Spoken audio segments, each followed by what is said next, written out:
there. Good evening and welcome to Beard Blather 140. We're getting old doing this. Otherwise known as It's Time. Let's vote the bums out. And this is Saul Montes-Bradley, the largest human repository of useless information from Virginia. And with me, my good friend Thomas Wictor from Mexifornia, the only living expert in World War I flamethrowers and a number of other things, and who was a casualty of war last week. But Father Chris was excellent, but boy, I'm glad to see you again, and that means you're doing much better, and that makes us all happy, I assure you. Yeah, I'm not in any pain anymore. I used to get gastritis, and I had to go to the emergency room twice for morphine. And the second time, after they gave me the morphine, my brother said, "You look dead." And I said, "Quick, take a picture of it before it goes away." So he took a picture of me dead, and I look dead. And this pain was probably worse than the gastritis pain, but I didn't go to the emergency room because I knew it would be another 8 to 12-hour wait, and I just figured I'd rather be in pain in my own place than in the emergency room. And I found that the only way to make it bearable was to lie on my back in the room I built with Tim and my father. Has a concrete floor, and it's got just a little rug on it. So I lay on my back on the concrete floor, as close as I could get to this. My mother bought this gigantic wooden table. It's like a 19th century autopsy table. It's huge, and so I lay on that, and I put my legs straight up. So I was in a here's my body and here are my legs. And when I did that, the pain would subside enough that I could stand it. But of course, you can't actually remain in this position for that long because the blood stops going to your legs and your feet get numb and everything. So I would get up and walk around to get the circulation back, and then I would lie down like that again. And it was like that for a couple days. And then for the rest of the week, have you ever been hit or bumped in the kidneys and you get that dull ache that lasts a long time? Do police batons count? Exactly. That's why cops hit you in the kidneys. And exactly. I just remembered. It's the equivalent of the sensation, the pain you get when you're kicked in the crotch, when men are kicked in the crotch. Yes. And after that initial blast of acute pain goes away, you're left with this ache that lasts and lasts and lasts, and it's debilitating. It makes you nauseated. That's what the pain was like for several days. But I've been pain-free. I looked all over this entire region, and I could not find a urologist who would see me earlier than the 23rd of November. So that's where I'm going on the 23rd to get X-rays and just see, and California is playing catch up with the National Health Service in England. Yep. And once they achieve that historic moment, they're going to try to catch up with the health service in Cuba. Yeah. It's when was the last time I was in the emergency room? I think it was for my brother. He had a belly button hernia repaired, and they used a repair system that was banned afterward. It was a mesh. It was a plastic mesh, and you cut it to shape, and each of those cut pieces is razor sharp. So they fold it like this, and they stick it through a little hole. And in the process of sticking it through, they accidentally punctured his bowel, and he was told that he needed to eat, after the surgery. So he ate, and then when it went into his colon, he ended up with a systemic infection. And I was gonna say, with a belly full of shit. Well, it was. I mean, they kept him waiting for 8 hours in agonizing pain. And so finally, I told him, I said, brace yourself. We were sitting in one of the empty check-in booths where there was only one nurse on duty. So there's a computer. My brother was in a chair, hunched over. I said, I'm going to pick up this computer and I'm going to throw it as far as I can. So just brace yourself. And he said, do it.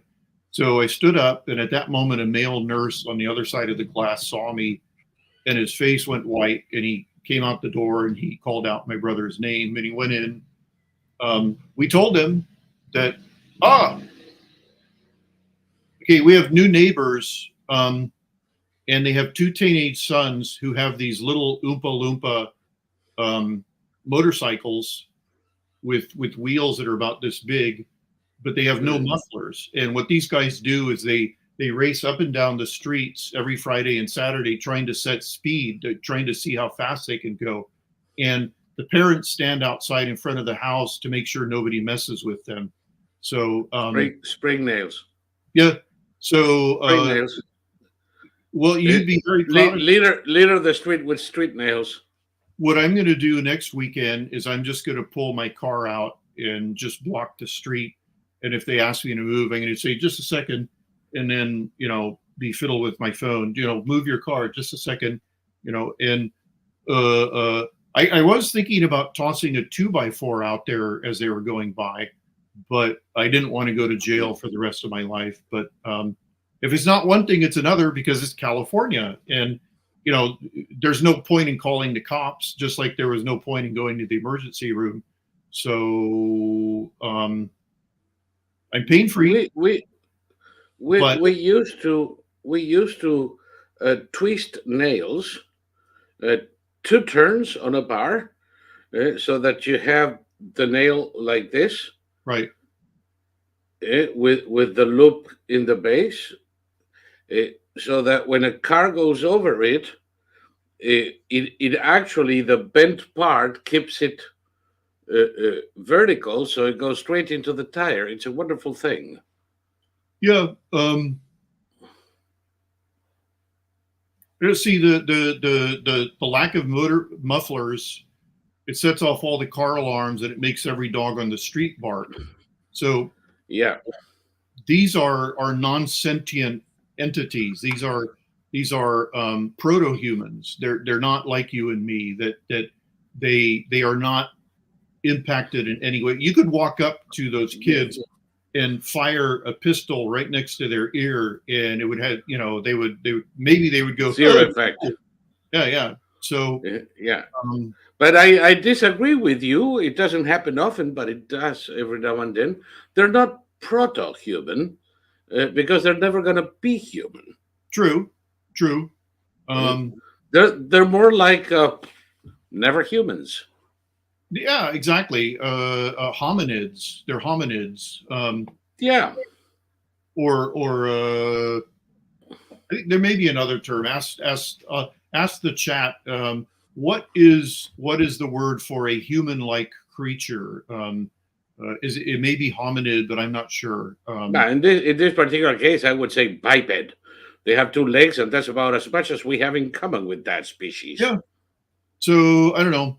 But anyway, yeah, no pain, and appointment on the 23rd. So that's the story. Yeah. Morning glory. You weren't here, by the way. Speaking of names for these creatures, when we settled that the wildebeest is a gorgonoid. A what? Remember the gorgons? Oh, a gorgonoid. Okay. Those evil. A gorgonoid. Were they the it's a sisters? gorgon-like creature. Yes. Yeah. The 3 evil sisters with serpents for hair. Yep. She's definitely a gorgonoid. Well, they sent her somewhere to try and save someone who should have had no need of being saved. I can't remember where it was, if it was Pennsylvania or maybe it was New Hampshire. But they sent Hillary, and I guess Obama's been out there. And I saw one in New Hampshire with Hillary and the cackler. It was the Gorgonoid and the cackler. I think they were with Hassan. no, and you know, Hassan, agarrame las que se me van. okay. You want to explain that? Sorry. Explain that? Yeah, grab my balls, they're running away. Very nice. It's a rhyme thingy that has it's very interesting in some Spanish and Italian culture. The problem is if you say it in front of the cackler, he might take you up on it. Well, my name, Tom, T-O-M, it means empty in Norwegian. So when I worked in Norway on the shore support base for the offshore oil platforms, they would send acetylene and oxygen tanks that were empty. And I had to write my name on all of them to show that they were empty. So I had to write Tom, Tom, Tom, Tom on all of them. It was pretty funny. It was like fishing for territory. You marked all of the tanks yours. They're all mine. By the way, they're answering you. Maybe humongous would be more descriptive.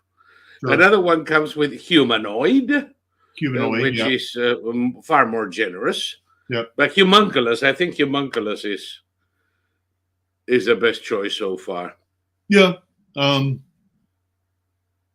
It's very odd. I mean, I know the landlord, but all he cares about is money, and you know, obviously he's not going to do anything. He's not going to evict these people if they're paying him. But it's just, you know, I want a 100% Chinese street. Another Chinese couple moved in, and I was praying, please let it be a young Chinese couple, because they're always quiet. They never have barking dogs. They always make good neighbors. So, you know, if the whole street goes Chinese, then it's going to be beautiful. It's going to be like it was back in the 60s when I'd come here, where it was just idyllic.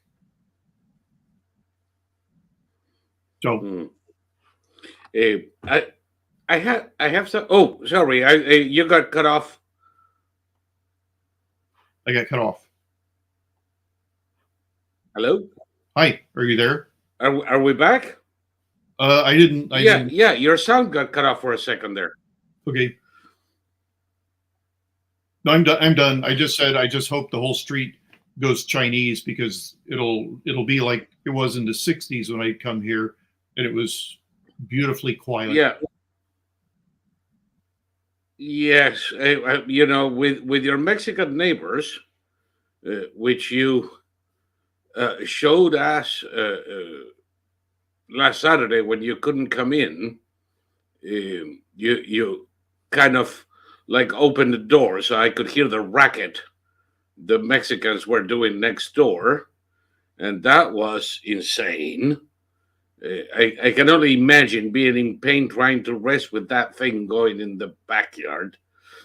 And now the teenagers without mufflers, you desperately need a Chinese invasion there. Yeah, no, I mean, it's shocking. It's shocking, but it's California. Yeah. It's California. You know, they've made this. It's California. The way we're doing. Yeah, the way we are doing with all the people coming in through the southern borders, what you're going to get is a bunch of Shia celebrating by shooting up in the air. Yeah. Yeah. No, I mean, California wants only, it's the weirdest thing. We're seeing this massive outflow of businesses. 40% of people in San Francisco want to move, and 35% of people in Los Angeles want to move. 20% of Los Angelinos are currently in the process of moving. 20%.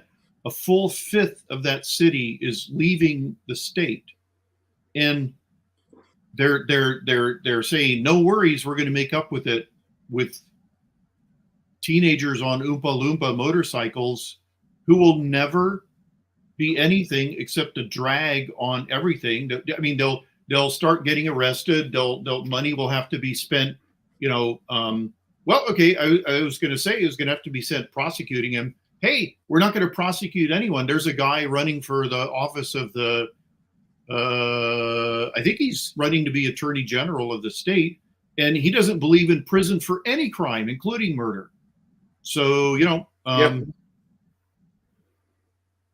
It's going to be amazing. Because it's not the murderer's fault.